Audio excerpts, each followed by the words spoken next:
My persona's name actually is incredibly creative. It's Ra by Yi. I am Piera da Ferrara of the Ailman. My name is Thirnir Castanarasi of Ailman. Hello, I am Drake McLeod, logistician for the Monster Hunters, bookkeeper for Tiersleen, sorcerer supreme, and the mayor of a little town up the coast. It's nice, you'll like it. Please come visit, we need the tourist coin. And this is LARP Livin'.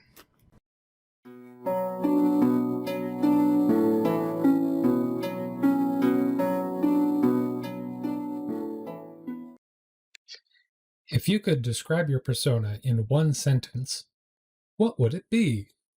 An ambitious rat looking to be the best at everything fighting related, while also on a ticking clock. I am a 9th or 10th century Norse woman. I'm part of a forester's guild. Sorceress half-dragon skald. Say goblinoid party elf bard. Which LARP did you develop this persona for?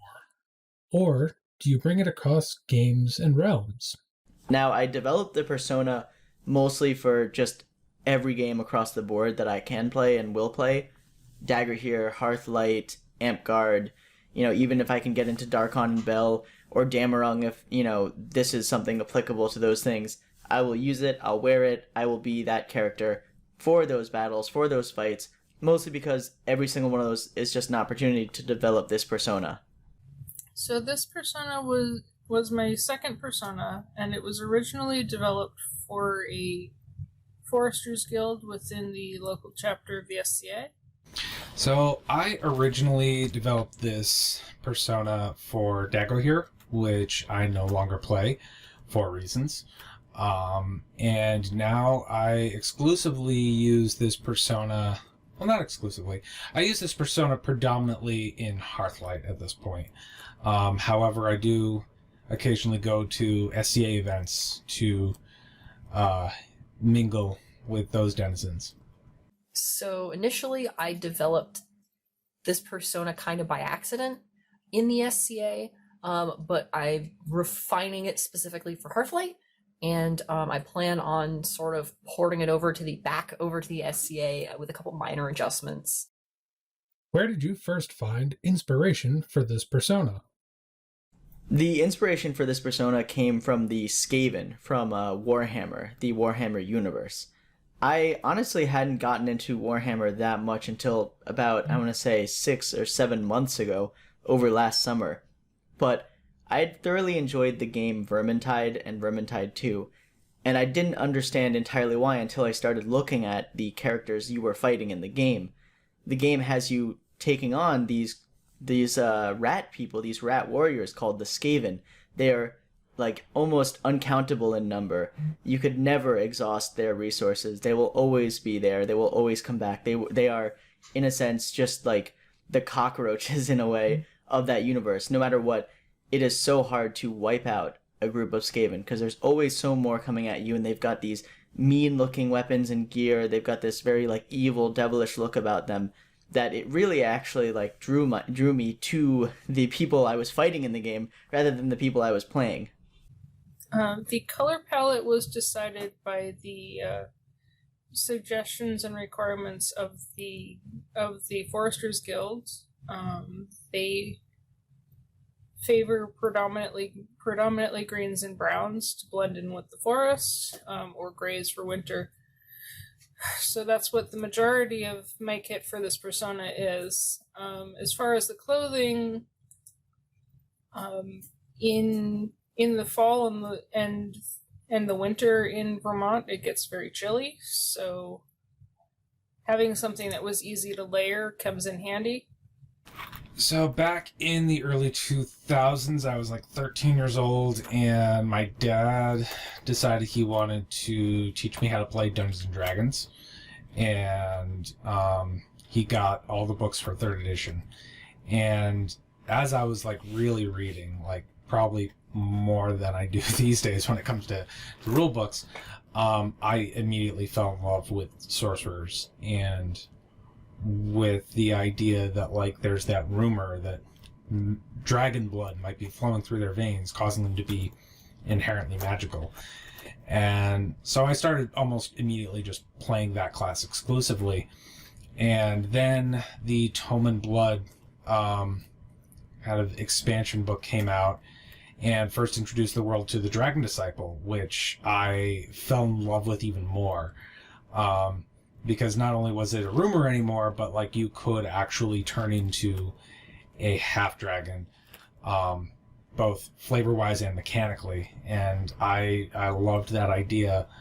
And the exploration of a character who was transitioning to something very other. So yeah, that was kind of the inspiration for this persona. So my very first inspiration was actually the SCA Penzik party scene.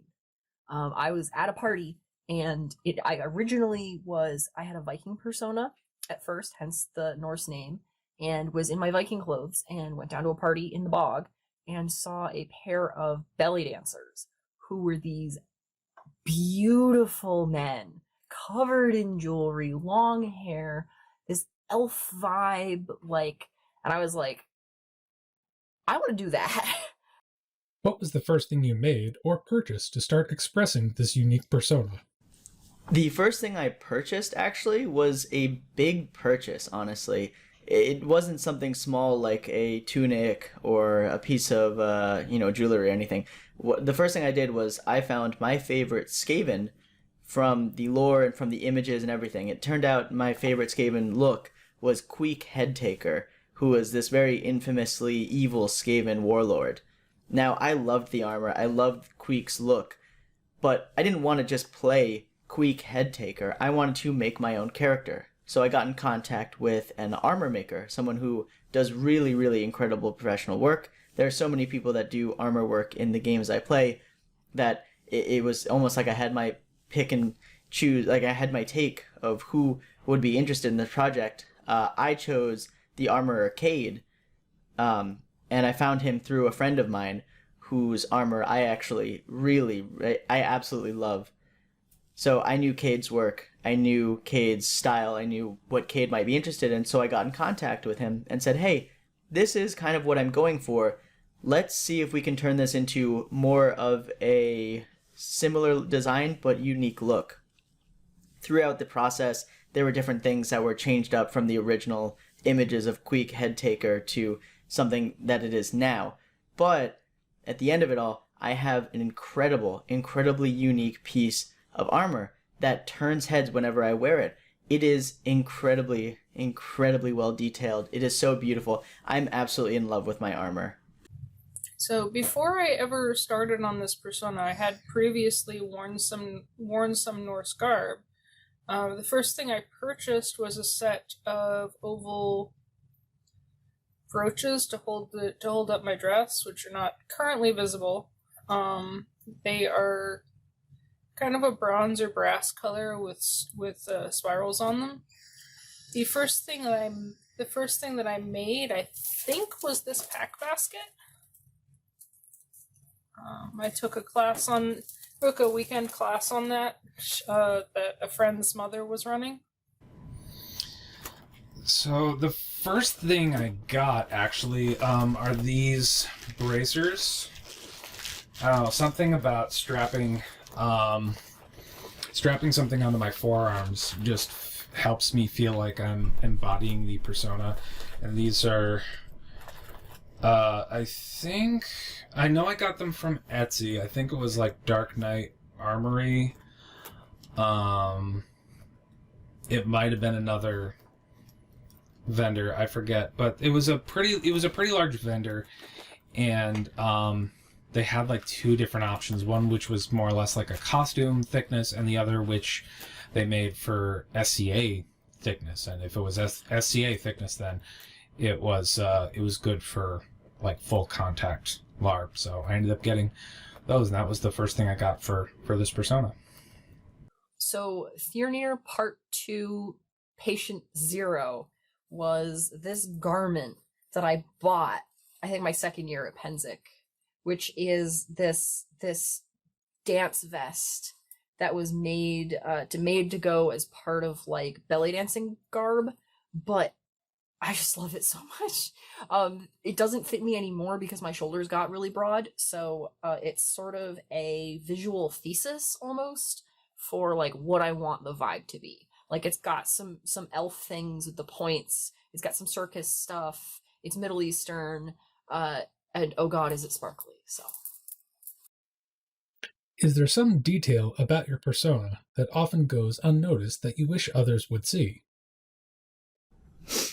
There's not so much details that people might not notice about my persona, but I always know that there are different types of personas, different types of even just rat, monsters in the world. We've got the rodents of unusual size from Princess Bride. We've got skirrets and other like rat creatures, like were-rats, ratlings, all these different rat-like creatures. So one thing that I do have to be open about is people not necessarily knowing that I am Skaven. I myself am Skaven. There, could be other rat creatures they're more familiar with or they're more used to. Probably some of the smaller details. A number of my pieces are hand sewn, which is not always immediately obvious. I also have some pieces that either I made or were made for me that are very special. These two were actually made by my boyfriend and are part of my kit. And then I also have a few things that I picked specifically for the jewelry that I wear that I chose to harmonize with the outfit. So I think the detail that goes unnoticed, I think a lot of people, tend to notice people like wearing, like necklace chains like these. I have 3, one of which is just kind of my own personal thing, and 2 others are actually because of allegiances I have and kind of standing. So the first one is this Jormungandr, worm, Ouroboros kind of medallion that signifies my allegiance to actually the National Monster Hunters Guild, which is led by Karnak.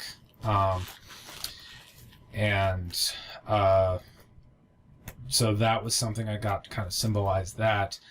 And then there's this token in the center, which is a rune that specifically the Tirazleen Monster Hunters adopted as kind of our insignia. And while most of our members have like just kind of a leather one with like the rune painted on it in white, I commissioned pewter insignia specifically for the people in who've been with that unit for a longer time. So my last name, Castanrasi, is indeed Norse, and it was like lifted directly from like an Old Norse text, and it means wiggle ass. So it's a one of those like mean nickname style like last names. Because I'm gender neutral, so it was like, okay, for a Norse name, you want a mean nickname, you don't get, son or daughter. And it's funny because I'm a dancer, so but nobody knows that, so it's like, a little fun secret for those who know. If you are still developing this persona, what do you hope it will look like when it's all put together?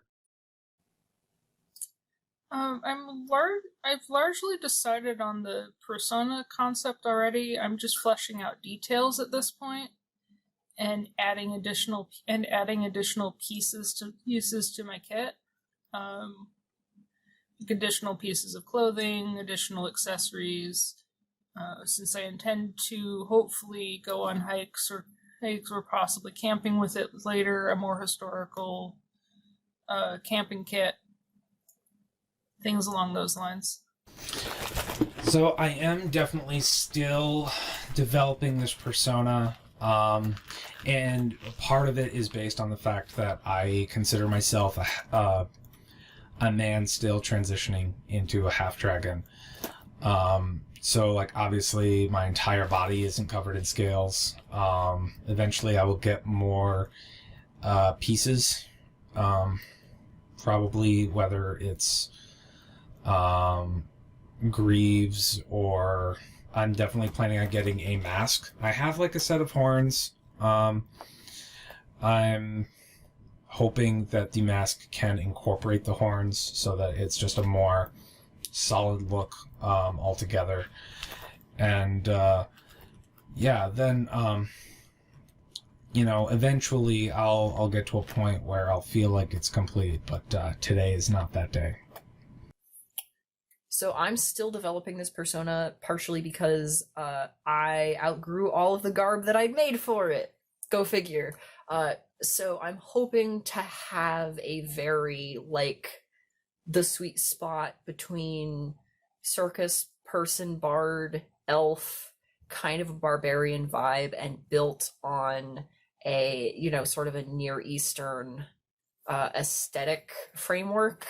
So I definitely want to look like trouble, but I still have to assemble all the pieces and figure out how to blend those different visual components to sort of get where I'm going. So it's a work in progress, and I have a lot of faith. If you could have done something differently when developing this persona, what would it have been?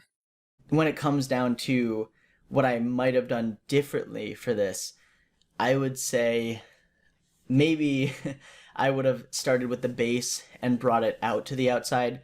Armor is the one thing that I always really pinpoint on. Armor for me is like the driving force. Everything's always about armor and the gear and the big stuff. But I realized that I neglected some of the little stuff. So I do have also like Skaven pendants. I've got, purity seals and stuff that are more Skaven oriented that I've been working on and making and, trying to get. That's something that I didn't think about till the very end. The first thing I jumped to was I want to look like a badass. I want this armor. Do you have multiple personas? Why and when do you use each one? So while Rabai is the one that I focus on the most, I do actually have a couple other characters or kits that I really look into. I mentioned earlier that I was trying to make 2 kits from one. The aesthetic kit is the one that I really want to be there in force, but I'm also working on a performance kit for tournaments and other things because while my persona is about getting better at fighting, that's something that I put in there because it's important to me. I want to get better at fighting. I want to be someone who people can look up to and say, hey, that's a really great fighter. And so I'm going to have a ton of different ways that I'm going to be doing this. I've got like streamlined gear for tournaments. Maybe I've got like, other stuff that I'm wearing just for fun. I've got a kit that I'm building that's based off of the Bretonnians from Warhammer. They're kind of like French, medieval French knights. And so you really don't have to just stick with one thing and make that your one thing. There's someone I know who every event he comes dressed up as a different character with a different name, and he's got about 7 or 8 I think he chooses from. So sometimes it's one, sometimes it's the other, and a lot of the time you can tell based on what he's wearing.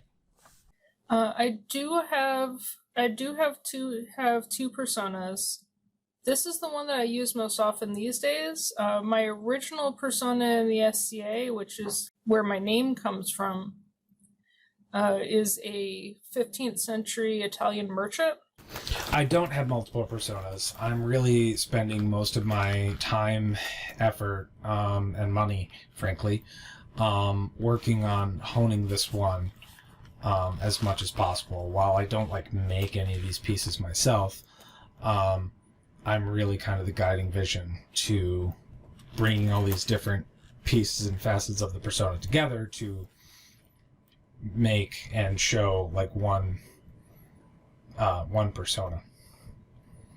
I might dip my foot into another persona at some point, but I don't want to give away any potential plans just so that I can throw people off when I show up. I don't really have multiple personas. I have one persona that sometimes goes undercover in the SCA, but I do want to bring more of a sort of fantastic element to my current persona. So I would definitely have kind of like a persona and a half almost. So I guess it's one for now, but that could change. What is one piece of advice you would give to someone new trying to develop a persona? One piece of advice I'd give to someone new is it's not really a piece of advice, but it's more like a reassurance. For me, I knew exactly what my persona was. I knew exactly what drew me to these creatures, the Skaven, immediately. And if you have that feeling, trust your gut, go with that feeling. A lot of the time, when you realize that you've gravitated towards this kind of character, or this kind of alignment, or maybe this type of armor, maybe this type of, like specialized fantasy race or something, any kind of persona usually comes from this immediate spark of influence.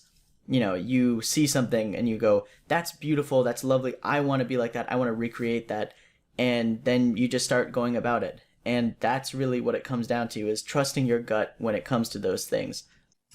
Remember that everyone starts somewhere. You don't have to have everything fully figured out just to start coming to events. My initial persona took me years to develop fully. I figured out the name and time and place fairly quickly, but the rest of it took a lot of time. And building up items takes time as well. Historically, unless you were nobility, most people didn't have a lot of outfits, so if you don't have a lot of stuff, don't feel bad about it. While you're figuring things out, ask questions. Most of us are happy to help. And remember to take your time and enjoy it. So I think one piece of advice I would definitely give someone trying to develop a persona,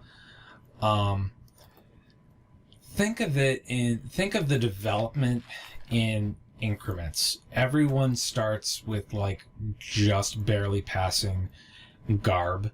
Everyone kind of starts out at level 1 looking like generic peasant 375. There's nothing wrong with that. Everyone kind of needs a starting point. And once you've started there, try to envision what you're going to feel the most comfortable with, how you want to express yourself in your own unique way.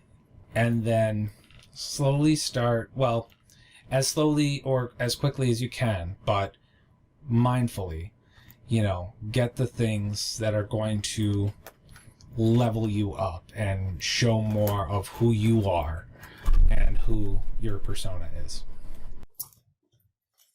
I would say, and this is more on the garb end of things and less on the sort of story end of things, layering.